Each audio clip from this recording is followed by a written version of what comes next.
Ano nga bang dapat gawin ng mga solo side lane marksman kapag nasa solo rank? Sa Mobile Legends Guide na to, pag-usapan natin kung paano natin apply yung 5 tips kapag gumagamit tayo ng solo side lane marksman. Kasama na rin dito lahat ng tama at maling desisyon na ginawa ko. Okay, let's go! Killing spree!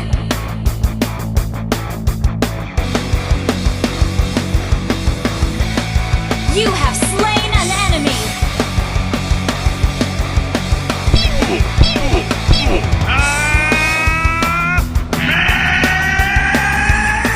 You have slain an enemy!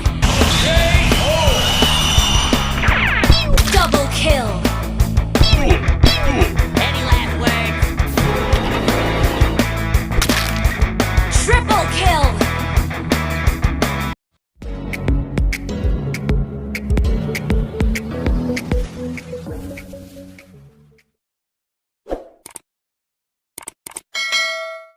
Sa video na to, gagawin ulit natin yung 5 tips na dapat mong gawin kapag nagso-solo rank. Meron na tayong part 1, 2 at 3 para sa iba't ibang role at para naman sa video na to, gagawin natin sa solo side lane marksman. Ang tip number 1 natin, pumili ng tamang hero. Pagdating sa solo side lane marksman, ang advice ko lang, dapat pumili kayo ng marksman na may pangtakas. Maliban sa Purify or Flicker, mas importante pa rin na yung mismong hero natin merong pangtakas na skill. Dahil nga nasa solo rank tayo, hindi natin naasahan yung mga kakampi natin na mapoprotect nila tayo. Pero maliban doon, hindi importante kung anong hero ang gagamitin natin basta magagawa natin yung 5 tips na to. Ang sunod na tip natin is dapat matuto tayong mag-rotate. Hindi porket marksman side lane tayo, hindi na tayo dapat mag-rotate. Karamihan sa mga side lane marksman na nakikita ko, hindi sila umaalis ng lane. Kailangan nyo tandaan, hindi lang ang lane ang pwede nyong kuhaan ng farm. Pwede rin kayong kumuha ng farm sa mga jungle creeps o kaya naman sa mid lane kung na-clear nyo yung lane nyo. Pero para malaman nyo kung saan dapat kayo mag-rotate, dapat gawin nyo yung number 3. Dapat focus tayo sa objective. Ang unang objective ng mga solo side lane marksman, mabuo muna yung unang core item bago sumabak sa teamfight. Kaya kadalasan nasa gold lane tayo para mabuo agad natin yon within 5 minutes. At para hindi tayo mahirapan sa lane, kung napansin nyo sa simula pa lang ng laro, hindi ako nag-hit sa mga minions or nag-clear agad ng lane. Dahil nga kapag nag-clear ka na agad ng lane at dalawa yung katapat mo, possible na i-delay ka nila. Kaya bilang marksman, kung hindi ka sigurado kung ilan yung katapat mo or kung ayaw mong maharas sa lane, hayaan mo lang mag-clear yung katapat nyo. Dahil nga ang priority natin sa early game, makuha agad yung first core item natin, kaya hindi tayo makikipag-trade. Pero kailangan nyo pa rin tandaan, wala dapat masayang na minions. Bago dapat mamatay yung mga minions na yon, nakalapit kayo para hindi masayang yung gold at XP. Sa sitwasyon to, makikita nyo nag-rotate yung Alucard sa top lane, kaya ito yung nangyari. Masakit kasi ang Layla. Ayun na yung kakampi natin. Pero sugod ata siya, tingnan natin. Naka-flame shot talaga siya. Uy! Umusog yung kakampi natin. Naka-flame shot din yung isa. Naka-flame shot din yung ano. Kung napansin nyo doon, pwede lang tayong sumabak sa teamfight kapag meron tayong kakampi nag-rotate. At dahil napatay natin sila, possible din na kunin natin yung mga jungle creeps nila para mabawasan yung farm nila. Pero dahil kinukuha na ng Alucard yun, kaya mas pinili ko na lang bumalik sa lane. At dahil hindi na tayo basta-basta maharas ng katapat natin, kaya pwede ko nang i-clear agad yung lane para makapag-farm pa tayo sa mga jungle creeps. At kapag nabuo na natin yung first core item natin, iisa-isay na natin yung mga basic objective. Pagkuha ng tower, turtle, lord at pagbasag ng base ng kalaban. Makikita nyo sa laro na to kung paano natin gagawin yon. Ang sunod na tip natin is dapat alam mo ang tamang items na bubuuin. Kahit na gawin mo yung number 3 natin, kung mali naman yung item na bubuuin mo, magiging useless lang din yon. Huwag kayo masyadong umasa or gumaya sa mga pro builds dahil nga hindi sila solo rank. Kaya ganun yung mga item build na ginagawa nila kasi meron silang mga kakampi na kaya silang protektahan. Pero dito sa solo rank, hindi dapat tayo umasa sa kakampi natin. Kung tingin nyo, kaya ko yung i-burst agad ng kalaban, mag-build tayo ng defensive item. Kung makunat yung mga kalaban, pwede tayo mag-build ng mga penetration items. At kung malakas yung healing nila, mag-build tayo ng deadly blade or sea halberd. Kung ayaw mag-build ng durance or ng deadly blade ng mga kakampi natin, tayo na lang ang gagawa nun. Dahil nga nasa solo rank tayo, hindi natin makokontrol kung anong magiging desisyon ng kakampi natin. Sa sitwasyon na to, makikita nyo dahil focus ako sa pagpa-farm kaya ako'y may pinakamalaking gold. Pero dahil nga dalawa yung katapat natin, kaya no choice tayo kundi mag-play safe lang. Masyado ako naging kampante kaya ito yung nangyari. Anong item pwede na natin sasabayan kaso may kasama siya? Aray. Aray naman. May flame shot. Uy, may assist pa. May flame shot pa. Wala siyang flame shot. Kaka-flame shot niya lang sa akin. Hindi ko in-expect na ibibigay pa rin nila lahat ng skills nila sa akin kahit naka-purify na ako. Maliban doon, dapat yung tandaan, huwag kayong manghinayang sa mga masasayang na minions kung aalis kayo ng lane. Kailangan nyo tandaan, mas importante na hindi tayo mamatay kaysa makuha natin yung farm. Maliban doon, kung ayaw i-defend or tulungan kayo ng kakampi nyo na i-defend yung tower, pwede nyo nang ibigay yon. Huwag nyo piliting i-defend yung isang tower kung mamamatay lang din kayo. Dahil nga, kung mamamatay kayo, mababasag lang din yung tower na yon. Ibig sabihin, madodoble lang yung perang ibibigay nyo sa kanila. Sa sitwasyon na to, dahil alam kong dalawa pa rin yung katapat ko at wala akong purify, kaya kailangan ko lalong mag-play safe. Pero dahil nag-rotate si Vale, kaya ito yung nangyari. Nahuli siya. Huwag mo ko yun! Patay ata ako. Nice one. Slain an enemy. Outplayed. Well played. Sa sitwasyon na to, almost 5 minutes, nabuo na natin yung unang core item natin. Ibig sabihin, dapat na tayong kumuha ng mga objective. Dahil patay yung 3 hero ng kalaban, kaya pwede ko nang i-push muna to bago ako mag-back. Kailangan nyo tandaan, ang mga marksman ang isa sa pinakamabilis kumuha ng mga tower. Kaya hanggat maaari, kung merong open na tower, dapat basagin agad natin yon. At kung ayaw rin kumuha ng turtle ng jungler natin, dahil nga meron na tayong first core item, ibig sabihin pwede na rin natin kunin agad yon. Basta ang priority na natin ngayon, kumuha ng mga objective.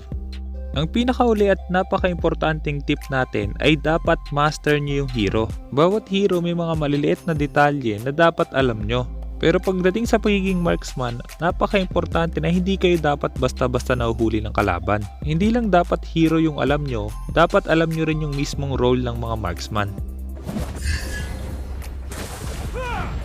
Gigil sila. Papatayin natin yan. Naubos. Grabe naman yun. Wala ako na itulong. Sa kanila pala, ubos na. Kunin natin lahat ng jungle nila.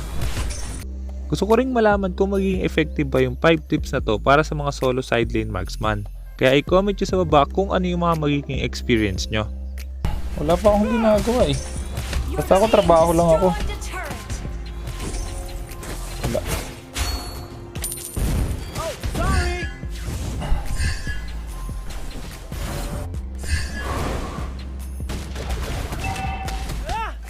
Gigil oh. Ang gigil sila oh. Kala ni Layla kaya niya pa ako eh. You have slain an enemy. Natakbo ko lang siya kasi dalawa sila eh. Pero pag mag-isa lang guys, pwede na natin patayin.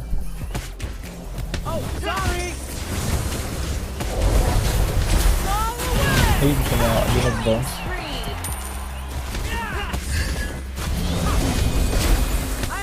Uy, patay pa rin ako.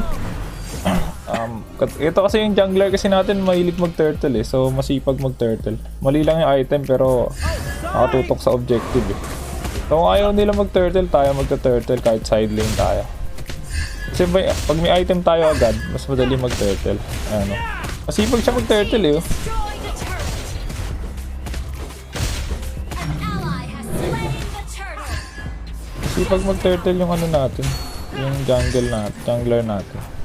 Balik tayo sa lane. Babalik lang tayo sa lane natin. Push first. Bukan natin daanan lahat ng jungle nila.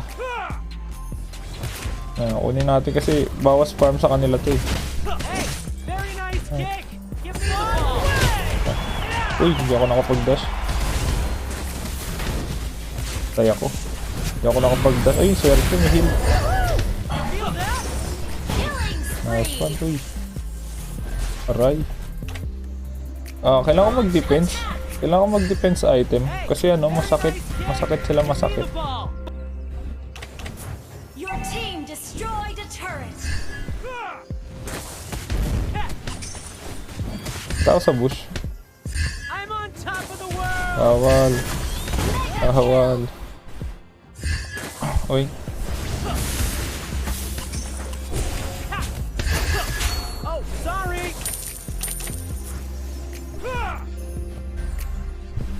Kunin natin yung jungle niya. Bola ko naiwan sa loob. Hey, very nice kick. Basag tayo, basag. Ay, wala na pala mabasagin dito. Dapat pala sa baba na ako. Baba na tayo, basag na dyan. Uy, may kalaban, naiwan. Mas patay agad ako. Ayoko ng pumrun. May lord na, kuha na tayo ng lord. Attack the Lord. Kunin na natin agad yung lord. Your team destroyed a turret. An enemy has been slain. Initiate retreat. Uy, baka may lord. Ganun.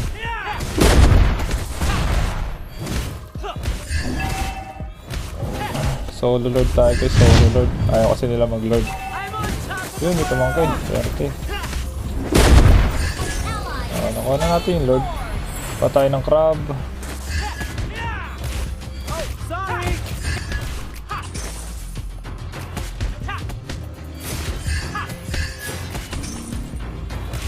Siguro bawas asim lang siguro. Kasi masyado akong masyado akong aggressive.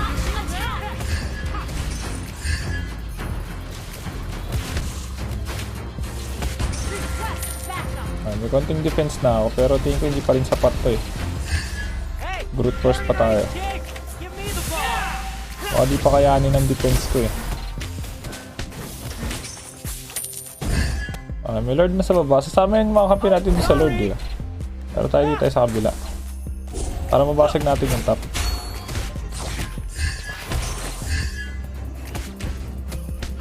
Para hindi lang yung babae mabasag. World. Ha. Bakit ganun hindi nag-double yung bola? Basag lang, trabaho lang tayo. Lahat yung magdedep sa baba. Ay, merong depend dito. Very Himala. nice kick. Give me the ball.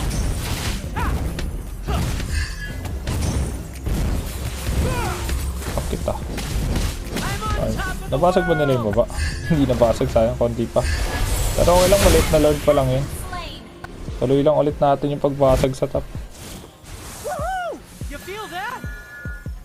Yeah. Uy, sa akin tinutok, hindi sa minions ha. Your team destroyed a turret. Uy, ba't tayo pumasag? Pumasag ka, Bruno. Ayaw basagin. Ako pumasok sa tower.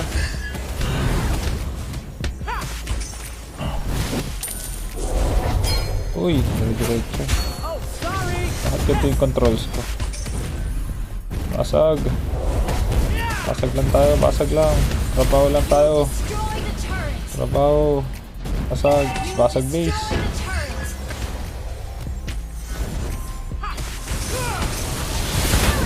Wala na, hindi na nila ako kailangan. Nalakas ang kakampi ko. Shut down. You have slain an enemy. Aray, aray, aray. Masakit. Kaya yung stock ko. Retreat. Ito may safe retreat. Uy, sakit nga. Sayang di niya ako na-ultihan. Tumayo ako. You feel that?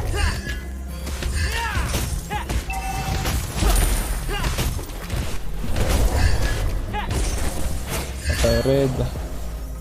Ay, top pala na. Damage tayo.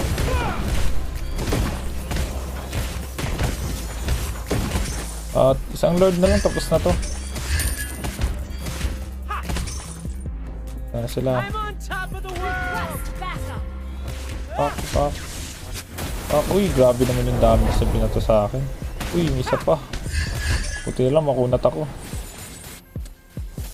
Oh, sorry. Game, game, game, game, Slain an enemy. game.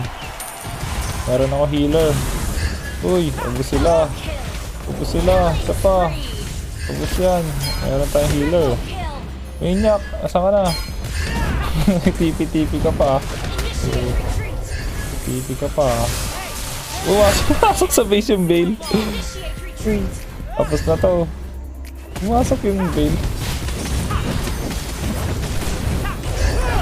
Ito lang. Nag-surrender na si. Sana marami ka natutunan sa guide na yun at kung meron kang guide na gusto ipagawa, i-comment mo lang sa baba sa subukan gumawa ng guide tungkol doon. Kaya kung hindi ka pa nakasubscribe, hit mo na yung subscribe pati yung notification bell. Basta lagi mo lang tatandaan, kung gusto mo mag-improve, just master the basics. I'm out.